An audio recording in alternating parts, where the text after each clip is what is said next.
رومی بادشاہ نے حملہ کیا فلسطین پہ، ایک غالب آ گیا، یہودی مغلوب ہو گئے، فلسطین چھوڑ کر چلے گئے یہودی۔ کیا چھوڑ کر؟ فلسطین سے نکلتے نکلتے یہ لوگ جو ہے سیدھا آ گئے مدینہ۔ اب مدینہ کیوں آئے؟ حالانکہ نزدیک میں بہت بڑے شہر تھے، وہاں بھی جا کے بچ سکتے تھے۔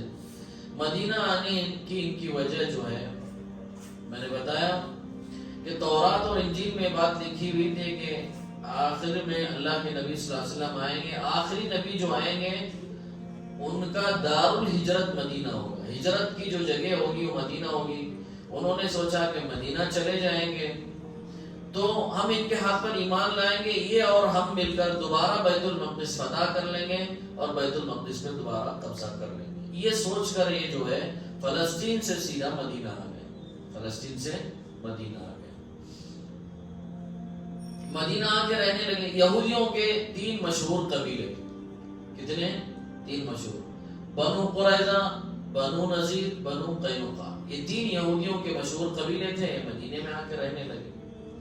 پھر اس کے بعد یمن میں زلزلہ آیا، یمن میں زلزلہ آیا، بہت بڑا طوفان زلزلہ آیا تو یمن کی بیشتر آبادی بکھر گئی، تو کچھ لوگ جو ہے یمن سے نکل کر مدینہ آ گئے، یمن سے نکل کر مدینہ آ گئے۔ اس کے 2 مشہور قبیلے یمن کے اوس اور خزرج، یہ بھی مدینہ آ کر بس گئے، اوس اور خزرج۔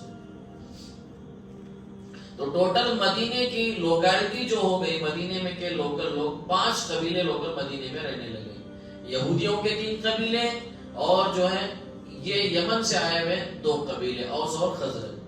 اور چونکہ اوس اور خزرج بعد میں آئے، یہودیوں نے کچھ جو ہے غلبہ پا لیا تھا مدینے پہ، ان کو اندر رہنے نہیں دیا، ان کو باہر رکھنے لگے، مدینے کے باہر تم رہو۔ کس کو؟ اوس اور خزرج کو۔ تو ظلم کرتے تھے یہ یہودی ان پہ، تو انہوں نے پھر اس زمانے کے بعد جب یمن پر کوئی اچھا بادشاہ اس نے حکومت سنبھالی تو انہوں نے مدد مانگی، تو پھر یہودیوں پر غالب آ گئے کون؟ اوس اور خزرج۔ اب اوس اور خزرج مدینے کے اندر رہنے لگے اور انہوں نے جو ہے یہودیوں کو نکال کے مدینے کے باہر کر دیا، اب مدینے کے باہر رہیں گے۔ 2 قبیلوں کو باہر کر دیا، ایک کو سینٹر میں رکھا، بنو قریظہ اور بنو نذیر کو باہر کر دیا، بنو قینقاع کو جو ہے سینٹر میں رکھا۔ کیوں رکھا؟ کہ یہ لوگ جو ہیں ماہر تھے، تلواروں کے بنانے والے تھے، ان کو گائے ضرورت پڑتی تھی بہت ساری چیزوں کی، تو ان کے پاس ہنر تھا، اس لیے ان کو یہاں پہ رکھا گیا۔ تو جب اللہ کے نبی صلی اللہ علیہ وسلم مدینہ ہجرت کر کے آ گئے تو اللہ کے رسول صلی اللہ علیہ وسلم نے 3 کام بنیادی طور پہ کی۔ پہلا، مرکز قائم کیا، مسجد نبوی بنائی، مرکز قائم کیا۔ اور دوسرا کام اللہ کے رسول صلی اللہ علیہ وسلم نے کیا کہ اوس اور خزرج کی جو لڑائی تھی آپس کی، اس کو ختم کر دیا۔ انہوں نے جو بوجھا تھا بیچ، یہودیوں نے اس کو ختم کر دیا، دونوں کو جو ہے ملا دیا، ایمان کے برکت سے اللہ نے دونوں کو ملا دیا۔ اب جب دل مل گئے پھر اللہ کے رسول صلی اللہ علیہ وسلم نے بھائی چارہ قائم کیا دونوں کے درمیان۔ کن کے درمیان؟ مہاجرین اور اوس اور خزرج کے درمیان۔ مہاجرین جو ہجرت کر کے آئے تھے، جو سب کچھ چھوڑ باڑ کے آئے تھے، کچھ نہیں تھا ان کا، تو ان کو ملا دیا۔ اللہ کے رسول صلی اللہ علیہ وسلم نے اوس اور خزرج کے ساتھ میں بھائی چارہ قائم کی۔ بھائی چارے کی مثال آج پوری دنیا میں کوئی قائم نہیں کر سکتا، ایسی جو ہے انہوں نے بھائی چارہ قائم کیا۔ تیسرا اللہ کے رسول صلی اللہ علیہ وسلم نے کیا کیا کہ 2 چیزیں تو ختم ہو گئی، کیا؟ مرکز قائم کیا، اور دوسرا کیا کہ دوسری بات ان کے آپس میں محبت پیدا کر دی۔ تیسرا کام کیا اللہ کے رسول صلی اللہ علیہ وسلم نے یہودیوں کو بلایا۔ اب مسئلہ یہودیوں کا تھا، یہاں ان کو بھی بلا کے بیٹھ کے بات کریں گے، ان کو بھی جو ہے بیٹھ کر بات کیا گیا، یہودیوں کو بھی بیٹھ کر جو ہے بات کیا گیا کہ آؤ بھائی مجھ سے معاہدہ کریں، بیٹھے بات کریں۔ تو بات میں یہ ہوا یہودیوں کے، ان سے معاہدہ کیا گیا، شرائط طے ہو گئے کہ بھائی ایسا ایسا جو ہے، میں نے پچھلے ہفتے میں جو ہے شرائط بتائے، 8 یا 9 شرائط جو ہے بہت سی بھی ہو سکتی ہیں، جو میں نے پڑھا وہ آپ کے سامنے بتایا، اور بھی دیگر شرائط ہو سکتی ہیں۔ انہی شرطوں پر جو ہے اگریمنٹ کیا گیا، تو انہوں نے مان لیا یہودیوں نے کہ ٹھیک ہے بھائی اس آپ کی شرطیں جو ہے مان لیں گے، پوری شرطیں جو ہے آپ کی مان لی جائیں گی۔ اب انہوں نے معاہدہ کیسے توڑا یہودیوں نے؟ بات یہاں کرنی تھی، بات یہاں سے شروع تھی۔ تو میں نے یہ بھی بتایا تھا عبداللہ ابن ابی ابن سلول جو ہے مدینے کا ایک بہت بڑا سردار تھا، سلول، جس کو منافقوں کا سردار بن گیا ہے بعد میں آگے چل کے. تو اوس اور خزرج اسے اپنا لیڈر بنانے والے تھے. کیا کرنے تھے؟ اپنا لیڈر بنانے والے تھے. تو تاج پوشی باقی تھی، تیار تھا، یہ بڑا آدمی تھا. جیسے اللہ کے رسول صلی اللہ علیہ وسلم مدینہ آ گئے، اب اوس اور خزرج نے کہا کہ نہیں بھائی، اب اللہ کے رسول صلی اللہ علیہ وسلم کو اپنا لیڈر بنائیں گے، اب اس کو لیڈر نہیں بنائیں گے. اب اس نے سوچا تھا کہ بھائی ہر حال میں دشمنی کرنی ہے ابھی اللہ کے رسول صلی اللہ علیہ وسلم سے، کیونکہ تاج پوشی ختم ہو گئی اس کی.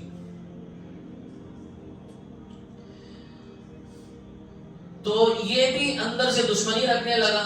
کون؟ عبداللہ ابن ابی ابن سلول. اب پہلا معاملہ جو خراب ہوا، یہودی چونکہ سود کے بیپاری تھے، سود کا بڑا کاروبار چلاتے تھے یہودی، اور اسی طرح جو ہے ان کا بہت بڑا کام تھا، 24 گھنٹوں کے ذریعے لوگوں کو اپنے قبضے میں کیے ہوئے تھے. نبی کریم صلی اللہ علیہ وسلم نے جو ہے آخرت پر، اللہ کے رسول پر ایمان کی بات اللہ کے رسول صلی اللہ علیہ وسلم کرنے لگے. تو یہودیوں کو ڈر ہوا کہ جو ہماری مذہبی لیڈرشپ ہے وہ بھی ختم ہو جائے گی. اللہ کے رسول صلی اللہ علیہ وسلم بات کرنے لگے آخرت کی، رسول پر ایمان لانے کی، یہ ساری باتیں کرنے لگے. تو یہودی چونکہ مذہبی تھے، پہلے سے توریت ان پر نازل، توریت کیونکہ حضرت موسیٰ پر نازل ہوئی تھی، توریت کو فالو کرنے والے تھے. اب ان کو ڈرنے لگا کہ بھائی جو مذہبی لیڈرشپ ہے ہماری، وہ ہماری ختم ہو جائے گی، یہ ایسی باتیں کر رہے ہیں. کیونکہ نبی کریم صلی اللہ علیہ وسلم نے جو ہے کلیئر بات کی، صاف صاف بات کی، دو چار کی، بھائی یہ بات یہ ہے، یہ بات یہ ہے، یہ بات یہ ہے. اب انہوں نے مکس مسالہ کر کے لوگوں کے سامنے بیان کر دیا تھا. تو یہ خطرہ یہ ہوا ان کو. اور دوسری چیز اسی طرح انہوں نے یہ سوچا کہ ہم جن چیزوں کے ذریعے پبلک کو جو ہے بیوقوف بناتے رہے، وہ ہمارا لیکیج باہر آ جائے گا. اب ساری بات اللہ کے رسول بیان کرنے لگے، اب ان کا لیکیج باہر آ جائے گا. تو انہوں نے محسوس کیا کہ نہیں بھائی اب ہمارا لیکیج پورا باہر آ جائے گا، لہذا اب ان کے ساتھ جو ہے ہمارا ملاپ نہیں ہو سکتا. تو یہ بنیادی وجہ بنی دشمنی کی. بہت سی وجہ میں آگے بھی ذکر کروں گا، اور بھی بہت سی وجہ ہو سکتی ہیں. تو ایک وجہ یہ بنی کہ پورا لیکیج باہر آنے لگا. انہوں نے جو مکس مسالہ کر کے لوگوں کے سامنے بیان کیا تھا، اللہ کے رسول صلی اللہ علیہ وسلم نے دو چار کے حساب سے بات کیا کہ بھئی یہ بات ہے، یہ بات ہے. جو بیوقوف بنا رہے تھے پبلک سمجھنے لگی یار یہ تو ہم کو بیوقوف بنا رہے تھے، تو غلط باتیں بتا رہے تھے. تو یہ ان کو ڈر ہونے لگا ہماری لیڈرشپ ختم ہو جائے گی. کیونکہ رسول اللہ صلی اللہ علیہ وسلم کا جو ہے مشن آپ علیہ السلام کا نہ مسجد تھا، نہ تسبیح پڑھانا تھا، اور نہ ہی کوئی پارٹیکولر کوئی ایک چیز پبلک میں لاگو کرنا تھا کہ بھئی کوئی ایک چیز آپ پکڑ لیں. نبی کریم صلی اللہ علیہ وسلم کا جو مشن تھا زندگی کا، کہ زندگی کے ہر شعبے میں پروردگار عالم کا قانون چلنا چاہیے. زندگی کے ہر شعبے میں، چاہے وہ شعبہ مسجد سے متصل ہو، چاہے وہ شعبہ بازار سے متصل ہو، چاہے وہ سماجی زندگی ہو، چاہے معاشرتی زندگی ہو، زندگی کا ہر شعبہ پروردگار عالم کے قانون کے تحت جو ہے چلنا چاہیے. ہر آدمی کو اس کو اپنا لینا چاہیے. یہ آپ علیہ السلام کا مشن تھا. اب اللہ کے رسول صلی اللہ علیہ وسلم نے ہر فیلڈ میں کام شروع کر دیا. یعنی کہ صرف مسجد کو سنبھالا، یعنی کہ صرف تصویر دے کے بٹھا دیا. ہر فیلڈ میں اللہ کے نبی صلی اللہ علیہ وسلم نے کام شروع کر دیا. تو یہ لوگ جو بہت ساری چیزیں کرتے تھے، کبھی جادو ٹونا کرتے تھے، کبھی 24 گھنٹے کرتے تھے. اللہ کے رسول صلی اللہ علیہ وسلم نے جب اس کے خلاف جب نبی کریم صلی اللہ علیہ وسلم باتیں کرنے لگے، جو یہ چیزیں کرتے تھے، تو ان کو لگا کہ یار یہ ہمارے پیٹ پر بھی لات مارا جا رہا ہے.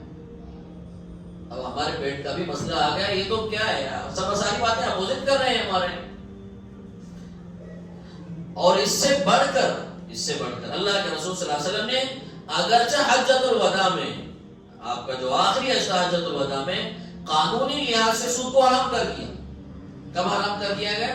حجۃ الوداع میں قانونی لحاظ سے تب سود کو حرام کر دیا گیا. لیکن سماجی زندگی میں جب اللہ کے رسول صلی اللہ علیہ وسلم مکے سے مدینہ ہجرت کر کے جب آئے، سماجی زندگی میں مدینہ پہنچ کر اللہ کے رسول صلی اللہ علیہ وسلم نے سود کو نیگلیکٹ کرنا شروع کر دیا.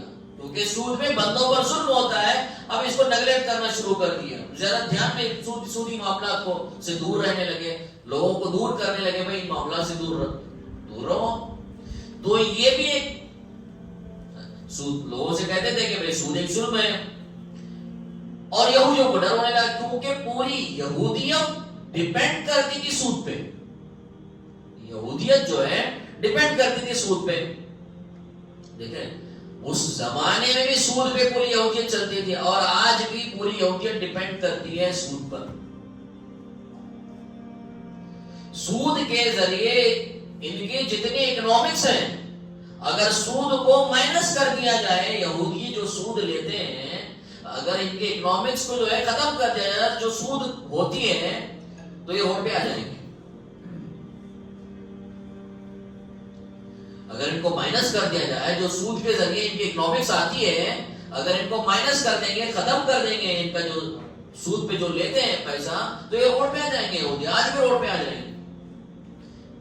تو اللہ کے رسول صلی اللہ علیہ وسلم نے جب سود کے خلاف آواز اٹھائی، ان کے مذہبی گندگیوں کے بارے میں آواز اٹھائی، تو ان لوگوں نے طے کر لیا کہ صاحب یہ جو رسول ہے یہ صرف مسجد والے نہیں ہیں کہ آئے مسجد سنبھالیں، یہ تو جھنڈا گاڑنے کے لیے آئے، یہ تو پروردگار عالم کا جھنڈا گاڑنے کے لیے آئے، یہ جو ہے صرف مسجد اور مصلی سنبھالنے کے لیے نہیں آئے، یہ پروردگار عالم کے قانون کے تحت اپنا جو ہے جھنڈا گاڑیں گے۔ تو یہ بھی ایک بنیادی وجہ بنی دشمنی کی یہودیوں کی، یہ بھی ایک بنیادی وجہ بنی یہودیوں کی دشمنی کی۔ اب انہوں نے سوچا تھا کہ نبی کریم صلی اللہ علیہ وسلم آئیں گے، محمد صلی اللہ علیہ وسلم سیاسی لیڈر کی طرح آئیں گے اور سیاسی لیڈر بن جائیں گے اور جو رہنما پیشوا بن جائیں گے اور کام ختم ہو جائے گا، چلے جائیں گے۔ انہیں نہیں معلوم تھا کہ یہ ہر شعبے میں رہنمائی کریں گے، ہر شعبے میں رہنمائی کریں گے، چاہے مسجد ہو چاہے لوگوں کے اکنامک ہو، ہر اعتبار سے رہنمائی کریں گے۔ ان کو نہیں معلوم تھا، اب جب معلوم ہو گیا تو یہ لوگ آپس میں دشمنی کرنے لگے۔ اور دوسری بات یہ ہے، مدینے کی جو آپ علیہ الصلوۃ والسلام کی ٹوٹل لائف ہے، زندگی ہے، وہ 10 سال ہے۔ کتنے سال ہے؟ 10 سال۔ 10 سال آپ رہے مدینے میں۔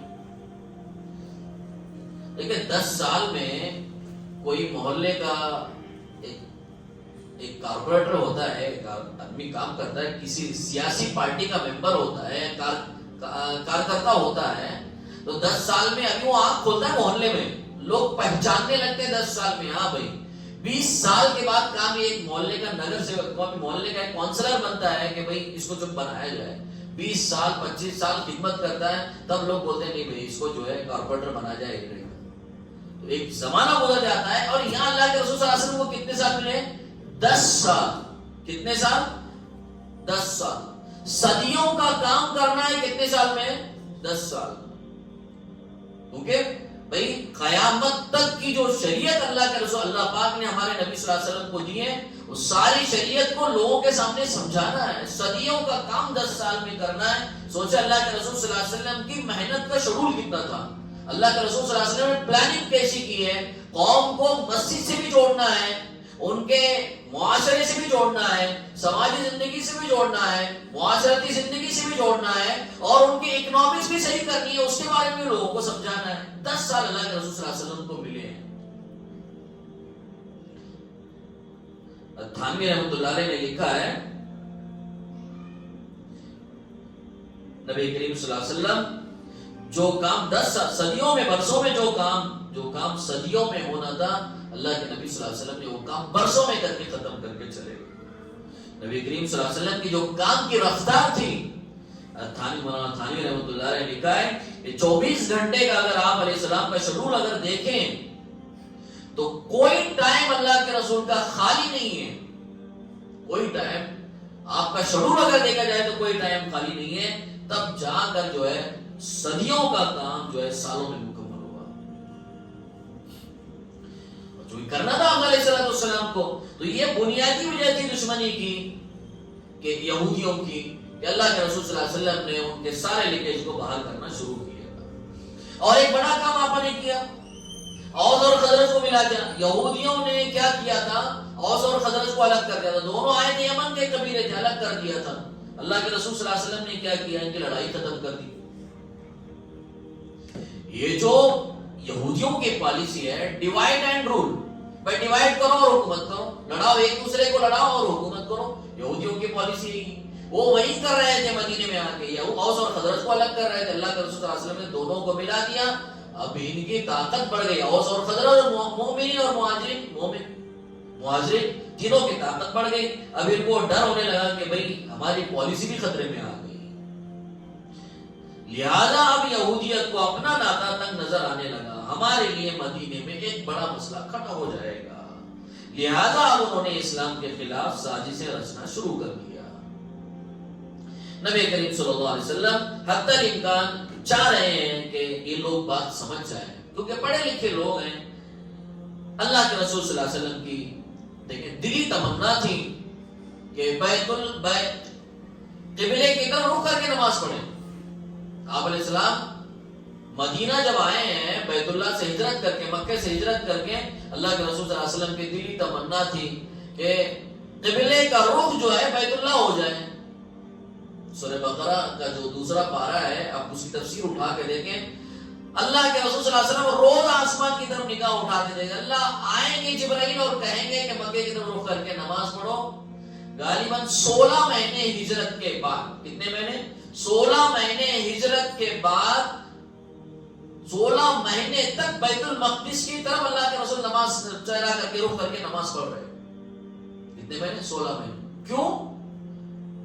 تاکہ اللہ تعالیٰ کی منشا بھی تھی کہ یہ یہودی یہ نہ سمجھے کہ آتے ہی سڈنلی ان کا جو ہے جو معتمد جگہ تھی بیت المقدس, اس کو چینج کر کے, اس کو بدل کر کے فوراً یہ ان کی ساری چیزیں ختم کر دی. ان کے دلوں میں اسلام کی محبت باقی رہے, اسلام کی طرف یہ راغب ہو, اسلام کی طرف مائل ہو جائیں. اسی لیے اللہ تعالیٰ نے 16 مہینے تک ہمارے نبی کو انتظار کرا کہ یہ آج مانیں گے, کل مانیں گے, پرسوں مان لیں گے, اللہ کے نبی کے ہاتھ پر ایمان لائیں گے اور جو ہے اسلام کا ساتھ دیں گے.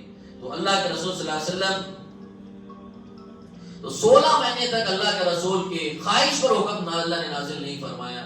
یہ یہودیوں کی دلجوئی کے لیے, تاکہ یہودی اسلام کی طرف راغب ہو جائے, کسی طریقے سے ان کا دل اسلام کی طرف آ جائے, یہ لوگ حق بات کو سمجھ لیں, تسلیم کر لیں.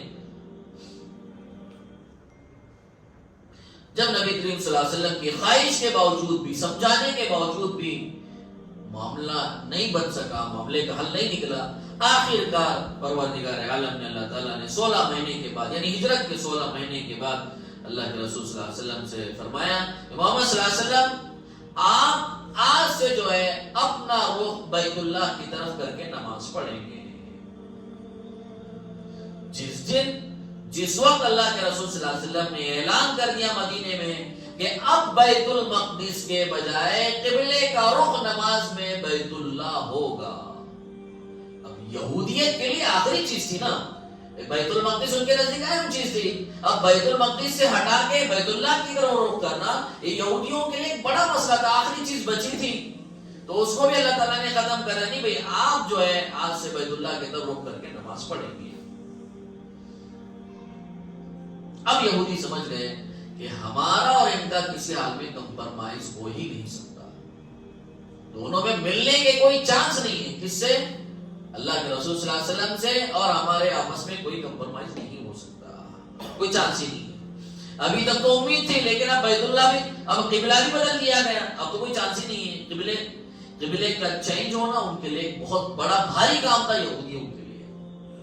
تو یہ وہ ساری وجوہات تھیں, یہ ساری وجوہات بنی جس کی وجہ سے انہوں نے اللہ کے رسول صلی اللہ علیہ وسلم سے دشمنی شروع کر دی. اچھا, دشمنی کیسے شروع کی؟ دشمنی تو کی, اب کیسے کی دشمنی؟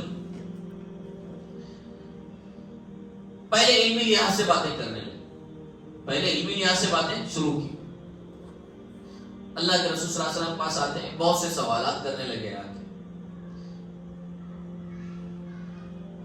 کبھی یہودی خود آ جاتے, کبھی پبلک کو تیار کرتے, جاؤ جی آپ جاؤ اللہ کے رسول کے پاس, یہ سوال کرو تمہیں, کیونکہ اہل علم تھے, ٹکر کی بات ہوتی تھی، جاؤ ان کے یہ سوال کر کے آؤ، اگر نبی ہیں تو صحیح جواب دیں گے، نہیں ہے تو خود تم کو پتا چل جائے گا. تو کبھی پبلک کو تیار کر دے، کبھی خود آ جاتے ہیں. تو بہت بڑے بڑے کبھی کبھی ڈیفیکلٹ سوال کر دیتے. قرآن کریم میں بھی ذکر کیا گیا، بڑے بڑے ڈیفیکلٹ سوال کرتے، مشکل سوال کرتے. قرآن کریم میں تو ذکر کیا گیا وَيَسْأَلُونَكَ عَنِ الرُّوحِ، کبھی آئے روح کے بارے میں سوال کیا ہے انہوں نے. اس کے بارے میں سوال کیا، روح کے بارے میں. اللہ کے رسول صلی اللہ علیہ وسلم نے، اللہ تعالیٰ نے فرمایا کہو بولے روح من امر ربی، کہو روح یہ اللہ کا حکم ہے، اللہ کا امر ہے. اللہ تعالیٰ نے قرآن مجید میں فرمایا وَمَا أُوتِيتُم مِّنَ الْعِلْمِ إِلَّا قَلِيلًا. آخر میں یہ جملہ کہا گیا آیت کے آخر میں، تمہارا دماغ اس قابل نہیں ہے کہ اس کو سمجھ سکے. اللہ تعالیٰ نے کیا فرمایا، روح کیا چیز ہے تم سمجھ نہیں پاؤ گے، تمہارا علم اس قابل نہیں ہے کہ اس کو سمجھ سکیں. تو جتنا بھی ایکسپلین کریں گے تو تم کو تمہارے بھیجے میں اترنے والی بات نہیں ہے، اس کو تم نہیں سمجھ سکتے. اچھا، کچھ لوگوں نے جان بوجھ کر اسلام قبول کیا یہودیوں کے، کہ بعد میں چلو مرتد ہو جائیں گے، لوگ بتائیں گے کہ ہم اندر گھس کے دیکھنے کے لیے گئے تھے کہ یہ اسلام یہ کیسا ہے کیا ہے، پھر بعد میں مرتد ہو جائیں گے. لوگوں کو بتائیں گے کہ ہمیں اسلام کتنا کھوکھلا مذہب ہے، یہ کتنے کھوکھلے ہیں. تو کچھ لوگوں نے اسلام قبول کیا پھر مرتد ہو گئے. اسلام قبول کیا مرتد ہو گئے. اب لوگ کہنے لگے کیا سب تم اسلام قبول کر کے مرتد ہو گئے، ایسا کیا، ایسا کیوں کیا تم نے، اسلام قبول کر کے مرتد ہو گئے. تو کہنے لگے کہ نہیں بھائی اس میں کچھ دم نہیں تھا، یہ کھوکھلا ہے مذہب، ان کی باتوں میں کوئی دم نہیں ہے. آج بھی جو ہے یہودی بڑی سازش کے تحت کام کرتے ہیں. ایسا نہیں کہ یہودی بہت ماسٹر مائنڈ ہوتے ہیں، بہت پلاننگ کے تحت کام کرتے ہیں. کبھی زندگی رہے تو میں وہ واقعہ سناؤں گا. مولانا سجاد صاحب نعمانی نے واقعہ سنایا تھا کہ یہودی قرآن پر کتنی محنت کرتے ہیں اور ان کی سوچ کتنی ہوتی ہے کہ کیسے ان کو ہٹایا جائے قرآن کریم سے. انہوں نے واقعہ بیان کیا تھا، میں کیونکہ مجھے بہت آگے نکلنا ہے، میں کبھی سمجھاؤں گا انشاءاللہ. مختصراً بتاتا ہوں، سنیں. ایک بہت بڑے عالم والے دارالعلوم دیوبند کے یہودی کے بہت بڑے عالم سے ملاقات کی. ملاقات کرنے کے بعد بہت گفتگو ہونے کے بعد میں انہوں نے تھوڑا فری ہونے کے بعد انہوں نے بتایا کہ ہم تمہارے مذہب کے خلاف، قرآن مجید کے خلاف کیسے کام کرتے ہیں. لے کے گئے گھنے جنگل میں، لے کے گئے بہت بڑے جنگل میں لے کے گئے. انڈر گراؤنڈ بنا ہوا تھا. جانے کے بعد میں دیکھا سب کرتا پائجامے، داڑھی، پہچان لو کہ یہ کون ہے ان کو. تو نے کہا نہیں تو مدرسے میں پڑھنے والے لوگ لگتے ہیں. کہا اس میں سے کوئی مدرسے پڑھنے والے سب یہودی ہیں جو قرآن پہ محنت کر رہے ہیں اور آپ کے پاس جائیں گے اور قرآن کے غلط مطالب بیان کریں گے، تمہارے سمجھ میں بھی نہیں آئے گا. یہ اس محنت کے لیے طے کیے گئے لوگ. پوری لمبی تفصیل بیان کی حضرت. تو یہودیوں کی ایک بڑی سازش پہلے بھی تھی اور آج بھی ہو رہی ہے. تو یہ ایسا کرتے تھے یہودی اسلام کو کھوکھلا بنانے کے لیے. اب انہوں نے اسی طرح ایک کام کیا کہ اگر کوئی مسلمان ہو جاتا، بھائی مدینے میں اگر کوئی مسلمان ہو جاتا، کیونکہ ساری معاش پر قبضہ ان کا تھا، کن کا؟ یہودیوں کا. کیونکہ سود کے بیپاری تھے، مارکیٹ ان کے ہاتھ میں تھی. کن کے ہاتھ میں؟ یہودیوں کے ہاتھ میں مارکیٹ تھی. تو جو لوگ مسلمان ہو جاتے ہیں، ابھی کبھی کبھار ایسا ہوتا کوئی مسلمان ان سے قرضہ لیا ہوا رہتا، اس سے یہودیوں سے. اب وہ مسلمان ہو جاتا تب یہ مسلمان کے پاس آتے، جاؤ یہ ہمارا قرضہ دے دو. وقت سے پہلے آ کے مانگتے تمہیں اسلام قبول کی کرے نا، اب ہمارا قرضہ واپس کرو. وہ گیا تم دوسرا مذہب قبول کرے، ٹھیک ہے تمہیں ہمارا قرضہ واپس دے دینا. وہ ہمارا اگریمنٹ تھا، اب ختم ہو گیا، دیکھ چھوڑو تمہیں ہمارا قرضہ. پریشان کرنے لگتے، یعنی اکنامکلی پریشان کیا جائے آدمی کو تاکہ کیسے بھی اسلام چھوڑ کے ہٹ جائے اس کو.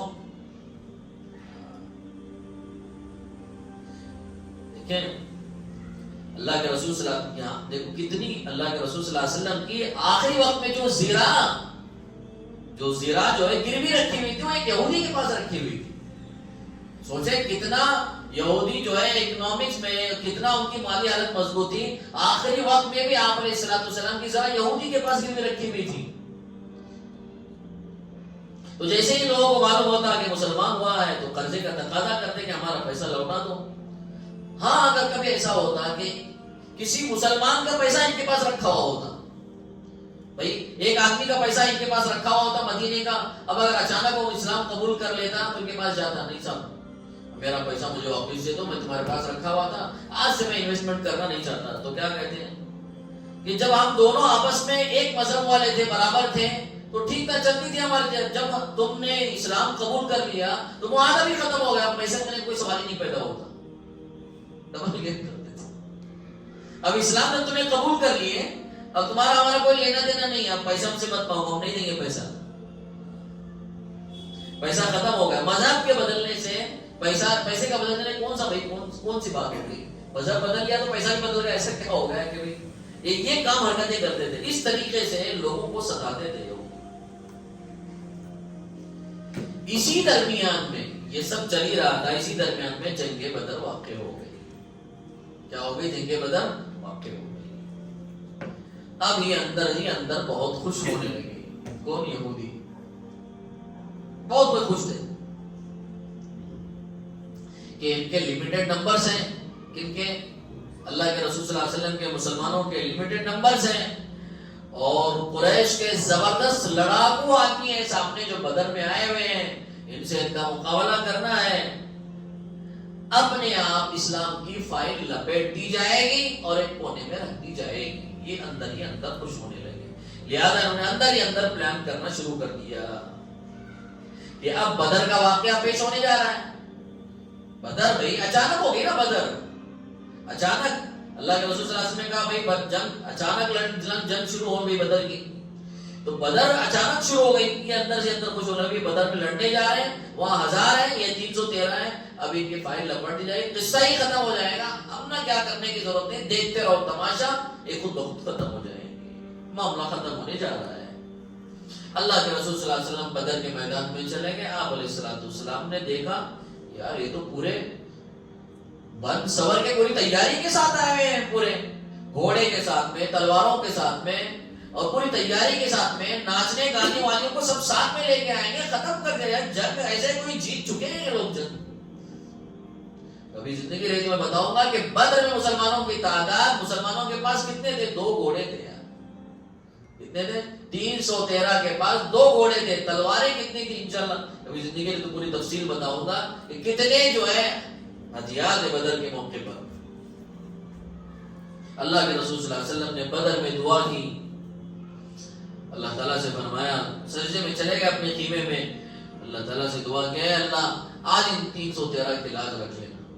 اگر آج تم نے ان کی حفاظت نہیں کی تو قیامت تک اس روئے زمین پر کوئی تیرا نام نہیں لے گا. قیامت تک روئے زمین پر کوئی تیرا نام نہیں لینے والا ہے.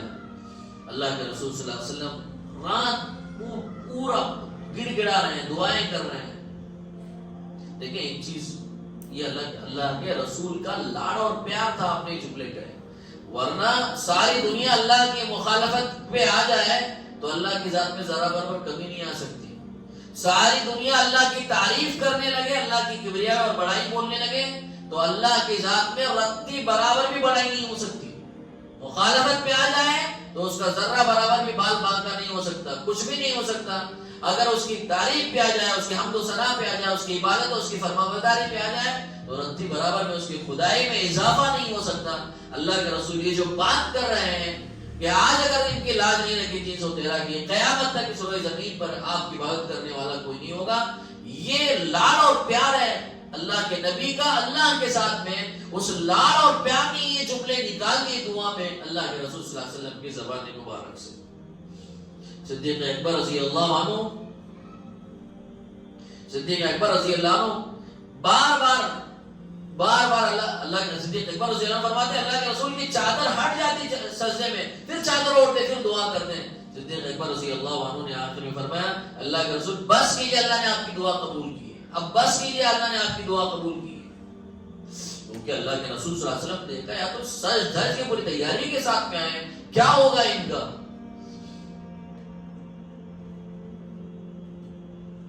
آخر میں اللہ تعالیٰ نے جنگ بدر جو ہے صحابہ کے حق میں جیت کرا دی. اللہ کے رسول صلی اللہ علیہ وسلم کے حق میں صحابہ اور اللہ کے رسول صلی اللہ علیہ وسلم جو ہے جنگ بدر جیت گئے. لیکن ان کے سارے بڑے بڑے سردار مار دیے گئے کفار مکہ. 2 کو چھوڑ کر 72 کے 72 پورے نکل کے آ گئے تھے. 2 کو چھوڑ کے 2 بچ گئے. شاید 2 نہیں آئے تھے. 70 مارے گئے 72 میں سے. 72 بڑے بڑے سردار تھے, 70 مارے گئے, 2 باقی رہ گئے. ایک ابو سفیان تھے, اللہ نے ان کے نصیب میں ایمان لکھا تھا, بعد میں انہوں نے اسلام قبول کیا. دوسرا ابو لہب تھا, ابو لہب بھی بعد میں جو ہے یہ مر گیا. ایسے مارا معلوم ہے نا ابو لہب کو؟ شیر نے آگے پنجے گاڑ کے اٹھا کے لے کے چلا. ابو لہب کو, ابو لہب کے بیٹے کو مارا. ابو لہب کے بیٹے, ابو لہب بھی مر گیا بعد میں. تو خیر ابو سفیان کے حق میں اللہ نے اسلام لکھا تھا. اب جنگ جیت کے مدینہ آ گئے صحابہ کرام. اب تو یہودیوں کے پیر سے زمین کھسک گئی یار. اب سوچے تھے ایک اور پلاننگ بنائے تھے کچھ اور, تو کر کے کچھ اور آ گئے, تو کچھ اور ہی ہو گئے. یہ تو سب طے کر کے رکھے تھے, منسٹر یہ بنے گا, فلاں یہ بنے گا, خزانچی یہ بنے گا, یہ بنے گا, یہ سب ختم ہو جائیں گے. اب جیسے ہی آ گئے 313 نہتے لوگوں نے 1000 جو لیس تھے تلوار اور گھوڑوں سے, ان کے چھکے چھڑا دیے. ان کے تو ہوش ٹھکانے میں نہیں رہے. اچھا بیچ میں ایک بریکٹ کی بات بتا رہا ہوں. ان کا ایک لیڈر تھا بہت بڑا, کعب بن اشرف. کعب بن اشرف بہت بڑا لیڈر تھا ان کا. شاعر بھی تھا, یہودیوں کا بہت بڑا لیڈر تھا کعب بن اشرف. شاعر تھا اور بہت پیسے والا تھا, بہت پیسے. تمام یہودی علماء کو جو ہے اسکالرشپ دیتا تھا, پیسے دیتا تھا. اس وقت سب یہودی علماء کو جو ہے اسکالرشپ دیتا تھا, یہودی جتنے بھی علماء تھے. جب نبی کریم صلی اللہ علیہ وسلم مدینہ پہلی مرتبہ آئے, اس نے سارے یہودیوں کو کال کیا, سب کو, سو یہودی علماء کو بلایا, جتنے یہودی علماء تھے سب کو بلایا. اس کی سوچ کچھ اور تھی. سب کو بلایا, بلانے کے بارے میں پوچھا کہ بھئی تمہاری کیا رائے ہے ان کے بارے میں, یہ مدینہ میں آئے ہیں, اللہ کے رسول, ان کے بارے میں تمہاری کیا رائے رکھتے ہیں. تو یہودی علماء ان کو پہچانے نہیں جلدی, انہیں کیا اس کا مقصد ہے پہچانے نہیں نہ جلدی. یہودی علماء سب کے سب نے کہا کہ جتنی باتیں نبی کے بارے میں جو ہیں, ابھی نبی کے بارے میں, اللہ کے رسول کے بارے میں تورات میں کہی گئی ہیں, جتنی نشانیاں, جتنی علامتیں, وہ ساری علامتیں ان میں پائی جاتی ہیں. کن میں پائی جاتی ہیں؟ اللہ کے رسول صلی اللہ علیہ وسلم. بہتر یہ ہے کہ ہم لوگ اسلام قبول کر لیں, مسلمان ہو جائیں, بہتر ہے اسلام قبول کر لیں. اب اس نے کیا کیا معلوم ہے کعب بن اشرف؟ اس نے کہا اب حالات اچھے نہیں ہیں, میں آپ کو وظیفہ نہیں دے سکتا. کیا کہنے لگا؟ اندر سے اس کی تمنا یہ تھی کہ نبی کے خلاف بولے, لیکن ان کو معلوم نہیں پڑا کہ بھئی انہیں چھا کیا رہا, کہ معلوم ہی نہیں پڑا. انہوں نے کہا کہ بھئی ساری علامتیں پائی جاتی ہیں ان کے اندر. اب اس نے کیا کیا, میں وظیفہ نہیں دے سکتا, بھئی تم کو اسکالرشپ نہیں دے سکتا, دیکھو تمہارا دیکھ لو تھوڑا سا. دیکھیں یہ ہر زمانے میں رہا ہے, علماء کو خریدا جاتا تھا, پہلے بھی خریدا جاتا ہے. کچھ لوگ بک جاتے ہیں, کچھ لوگ حق پرستی پہ قائم رہتے ہیں. نبی کریم صلی اللہ علیہ وسلم کو بھی خریدنے کی کوشش کی گئی. بھئی کفار جب بات نہیں بنی تو آفر کیا دیا گیا, آپ مال چاہتے ہیں لے لو, سارے مالدار, مکے کا بڑا مالدار بنا دیں گے. آپ لیڈرشپ چاہتے ہیں, جھنڈے تمہارے گھر کے سامنے. آپ حسین اور خوبصورت عورت چاہتے ہیں, مکے کے سردار کی بیٹی تمہارے سامنے لا کے کھڑا کر دیں گے. یہ چھوڑ دو سارے کام. تو یہ اللہ کے رسول صلی اللہ علیہ وسلم نے فرمایا میرے دائنے ہاتھ میں سورج اور بائیں ہاتھ میں چاند رکھا جائے تو پھر بھی محمد ابن عبداللہ اپنے مشن سے ہٹ نہیں سکتا. 2 ہی صورتیں ہوں گی, اللہ کا دین اس دنیا میں غالب آئے گا, یا محمد ابن عبداللہ اس دنیا سے چلا جائے گا, تبھی ہو سکتا ہے, ورنہ میں اپنے مشن میں ذرہ برابر بھی نہیں ہٹ سکتا. سلیمان علیہ السلام کے بارے مشہور ہے, کبھی پڑھے سورہ نمل اٹھائے پڑھے, کبھی سلیمان علیہ السلام کے بارے مشہور ہے کہ سلیمان علیہ السلام کو جب معلوم ہوا کہ بلقیس شرک کر رہی ہے, بت پرستی میں مشغول ہے بلقیس, تو آپ نے بلقیس کو دعوت دی, تم شرک کر رہی ہو, بت پرستی میں بت پرست ہو, بت پرستی کر رہی ہو, شرک کر رہی ہو. تو بلقیس نے کیا کیا, میٹنگ سارے اپنے وزیروں سے لے کے میٹنگ کی. اس نے کہا بھوکا آدمی ہے, اس نے کیا کہا, بھوکا آدمی ہے پھینک دو, بھوکا آدمی ہے پیسے پھینک دو, مان جائے گا, بات بن جائے گی, شانتی اختیار کر لے گا, بولے گا نہیں. تو گھوڑوں پر, گدھوں پر جواہرات, سونے چاندی لاد کر کر بھیجے گئے، گھوڑے اور گدھوں پر سونے چاندی اور ہیرے جواہرات لاد کر سلیمان علیہ السلام کے دربار میں بھیجے گئے کہ کس طریقے سے سلیمان علیہ السلام اپنے مشن سے باز آ جائے۔ جب پہنچا ان کا لاؤ لشکر سلیمان علیہ السلام کے دربار میں، تو سلیمان علیہ السلام نے کہا آپ میری بات کا جواب دیں، آپ اسلام لاتی ہیں یعنی آپ میری بات کا جواب دیں۔ دیکھیں سلیمان علیہ السلام کو اللہ نے ہوا بھی ان کے قبضے میں نہیں تھی اور جنات بھی ان کے قبضے میں رہتے تھے۔ تو سلیمان علیہ السلام نے دیکھا یار یہ تو پورا لاؤ لشکر کے ساتھ میں آئے ہیں۔ سلیمان علیہ السلام نے فرمایا پہلے اٹھاؤ اس کو۔ قرآن کی آیت ہے، قرآن میں اللہ تعالیٰ نے ذکر کیا بل انتم بہدیتکم تفرحون۔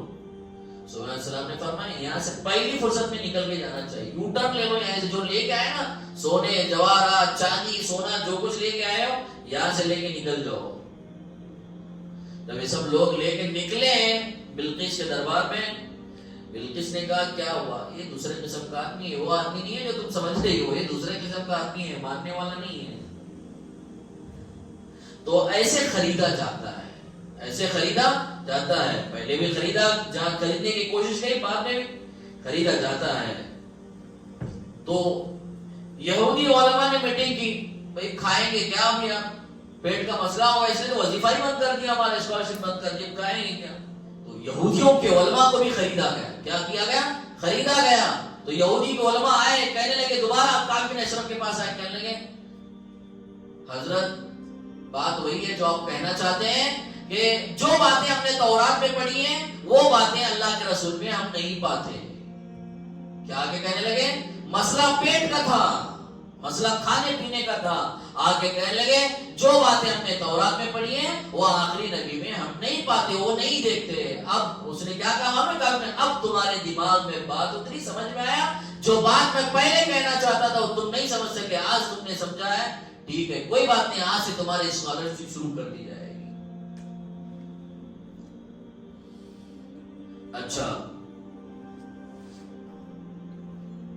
تو ایک آدمی نے اچھا اصل میں یہ واقعہ مجھے بیان کیا، دو تھوڑا سا باقی ہے، 2-4 منٹ میں ختم کر دیں۔ ایک آدمی نے اشرف بدر کے بعد مکہ چلا گیا، یہ تھوڑی اصل بات بتانی تھی، اصل بات بدر کے بعد جب جنگ ہو گئی، جب دیکھا اس نے مکہ چلا گیا، کہاں گیا، مکہ چلا گیا۔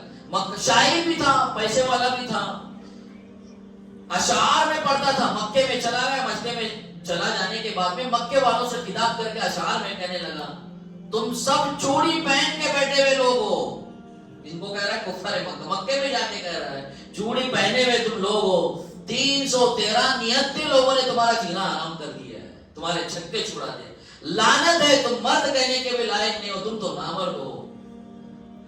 ابو سفیان اور ان کی عورتوں کو برا بھلا اناپ شناپ کی باتیں، ادھر ادھر کی باتیں کی، اتنا ابھارا ان کو کہ سارے لوگوں نے مکے والوں کو جمع کیا، سب لوگ کعبے کا غلاف پکڑ کر سب لوگوں نے قسم کھا لی کہ جب تک بدر کا بدلہ نہیں لیں گے سوئیں گے۔ کچھ نے کہا سر میں تیل نہیں لگائیں گے جب تک بدر کا بدلہ نہیں لیں گے، کچھ نے کہا بال میں کنگھی نہیں کریں گے جب تک بدر کا بدلہ نہیں لیں گے، کچھ نے کہا نہائیں گے نہیں جب تک بدر کا بدلہ نہیں لیں گے۔ حالانکہ نبی کریم صلی اللہ علیہ وسلم سے جو معاہدہ ہوا یہودیوں کا، اس کی سگنیچر پہلے اس کی کعب بن اشرف کی سگنیچر کر کے آیا ہے معاہدے میں۔ کیا سگنیچر، مل کے رہیں گے، انتشار نہیں کھڑا کریں گے، آپس میں دشمنی نہیں کریں گے۔ پہلی سگنیچر اس کی حضرت کی کعب بن اشرف کی، وہاں جا کے مکے میں جا کے ساری سازشیں کر رہا ہے۔ پھر مکے سے جب مدینہ آیا تو مدینے میں گلیوں میں راستوں میں بازاروں میں بیٹھ کر صحابہ کی عورتوں کو اناپ شناپ پکڑنے لگا، بھائی تو مجھ سے محبت کرتی ہے، وہ کرتی ہے، فلاں عورتوں کے بارے میں اناپ شناپ پکڑنے لگا۔ اللہ کے رسول صلی اللہ علیہ وسلم رحمۃ اللہ علیہ سب دیکھ رہے ہیں، اس کی ساری کرتوتوں کو دیکھ رہے ہیں۔ اللہ کے رسول چاہ رہے ہیں کہ معاملہ کسی طرح حل ہو جائے۔